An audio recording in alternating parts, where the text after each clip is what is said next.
Getting warm out there. Thank you, Eric. Poplarville voters will soon elect all 5 members of the school district's Board of Trustees for the first time under a new state law. Sammy Jordan with the Roy Howard Community Journalism Center explains what's changing and why some residents have concerns.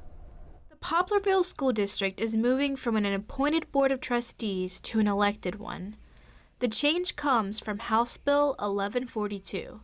State Representative Jansen Owens says the district has been divided into 5 trustee election districts. The district lines are all of equal population, so 1 member will come from each district. Owens says he pushed for the change after hearing from residents who wanted more say in who represents them. 96% of my constituents wanted their school boards to be elected. He says residents wanted better access to the people making decisions about their children's education. They want to be able to go to their board meetings and speak to their representatives on the board. The transition begins July 1st.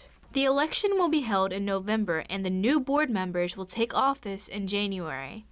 Hudson Holliday, a Poplarville resident and former Pearl River County supervisor, says he sees both sides, but has concerns over voter turnout and who will run. I really am concerned that who's going to run, what the voter turnout's going to be,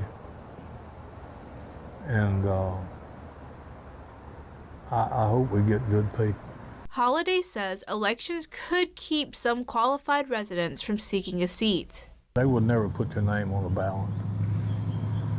Then you're entering the political realm. The terms will be staggered so that all 5 seats are not up for election at the same time. 3 seats will come open during midterm election years, and 2 seats will come open during presidential election years. For Holliday, the focus is on making the board stronger. It's our children, it's our future.